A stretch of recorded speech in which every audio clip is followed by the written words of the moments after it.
De nos jours, plusieurs applications tirent profit de tous les cœurs disponibles sur le CPU. Ceci leur permet de gagner en performance. Ainsi, une bonne gestion de ces ressources est nécessaire pour atteindre de meilleures performances. La parallélisation est une méthode de gestion qui consiste à diviser l'exécution d'une application en plusieurs tâches séquentielles s'exécutant simultanément, appelées processus et threads. Le placement de ces processus et threads sur les cœurs est nécessaire afin d'optimiser les performances en minimisant le coût lié aux accès mémoire des threads et à la communication entre les processus. Dans cette vidéo, nous allons parler du problème lié au placement d'une application parallélisée ainsi qu'aux solutions existantes et on termine avec un programme d'exemple. L'application et la manière dont elle est parallélisée caractérisent l'accès à la mémoire des threads et à la communication entre les processus.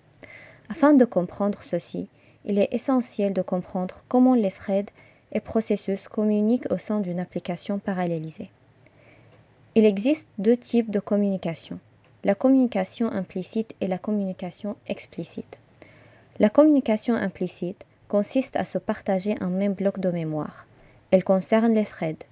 En effet, les threads qui se trouvent dans le même cœur peuvent se partager de la mémoire.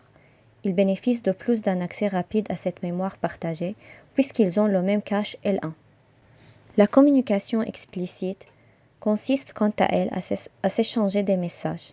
Elle concerne les processus qui peuvent être sur des cœurs différents, sur des nodes différents ou même sur des machines différentes. Afin d'obtenir un bon placement, les threads qui partagent une quantité importante de mémoire devraient être placés à proximité, tout comme les processus qui s'échangent le plus de messages. La façon dont l'application est parallélisée influence aussi les performances en dépendant du nombre de threads et processus par cœur ou machine. L'influence de la machine joue aussi un rôle important. L'architecture des machines utilisées et la hiérarchisation de la mémoire de chaque machine ont un impact énorme sur les performances. Prenons l'exemple de l'architecture AMD Abu Dhabi. C'est une architecture NUMA, en français accès mémoire non uniforme, c'est-à-dire les zones des mémoires sont séparées et placées en différents endroits et sur différents bus de communication. Il existe plusieurs possibilités pour partager des données entre les cœurs. La plus efficace est le cas A, dans lequel les cœurs partagent le même cache L2. De plus, comme l'architecture est de type NUMA, il existe différentes latences pour accéder à la mémoire principale.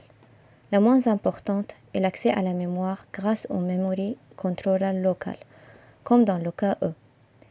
Et la plus importante est la mémoire placée sur un autre processeur. Maintenant, la question qui se pose est comment une application est parallélisée? Les outils de parallélisation sont nombreux. Nous présentons deux parmi eux, MPI et OpenMP. OpenMP ou Open Multiprocessing est une interface de programmation permettant de paralléliser des programmes écrits en C ou Fortran. Plus précisément, elle permet de répartir l'exécution d'une tâche entre plusieurs threads. MPI ou Message Passing Interface est un modèle de programmation normalisant le passage de messages entre des processus situés au sein d'une machine multiprocesseur. La parallélisation peut se faire avec seulement des threads OpenMP, avec seulement des processus MPI ou en utilisant les deux méthodes. On parle alors de parallélisation hybride. Nous utilisons des algorithmes permettant de réaliser la parallélisation, comme par exemple l'algorithme de Carney-Lin.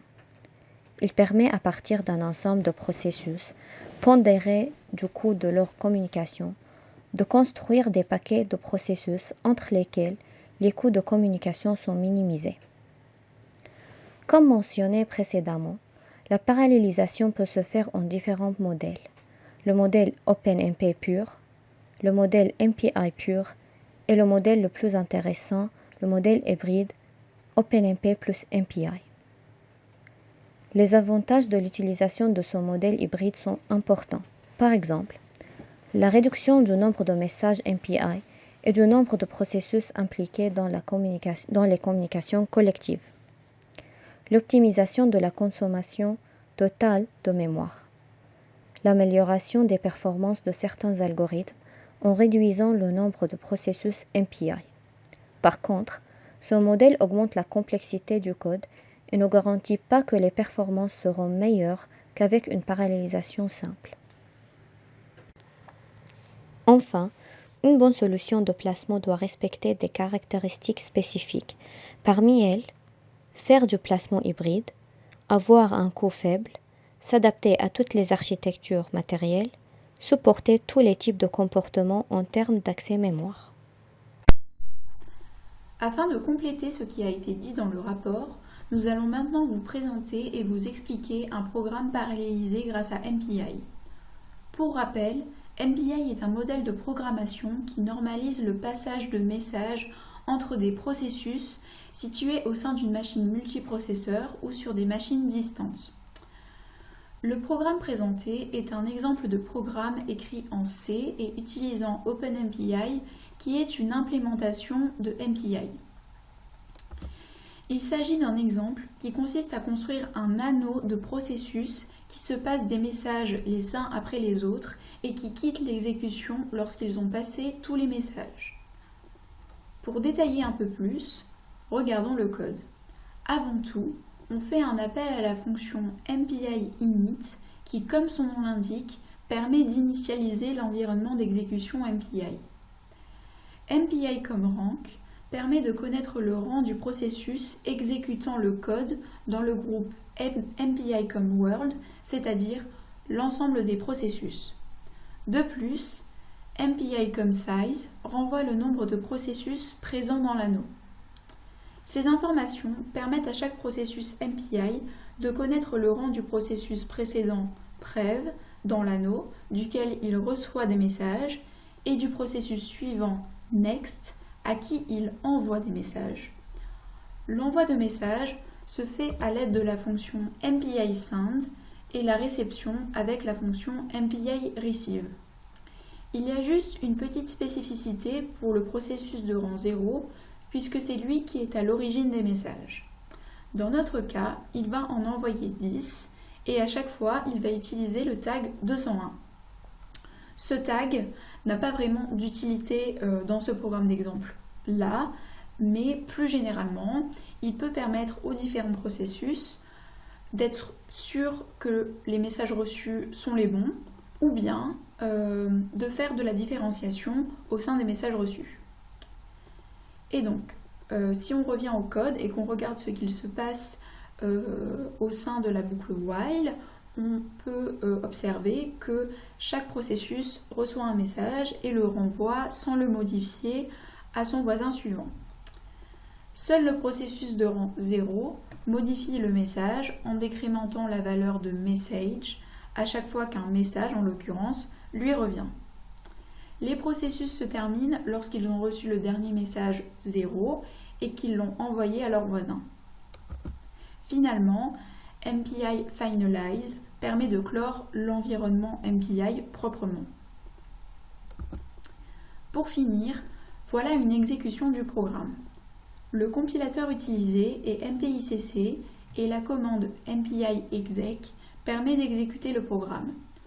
L'option "-n permet de donner le nombre de processus lancés. Dans notre cas, 2 processus MPI sont présents puisque c'était le nombre de cœurs disponibles sur la machine exécutant le programme.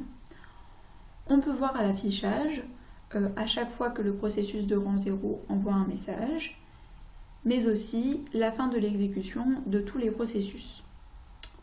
En ce qui concerne enfin les références pour la partie présentation de cette vidéo, elles sont toutes citées dans le rapport.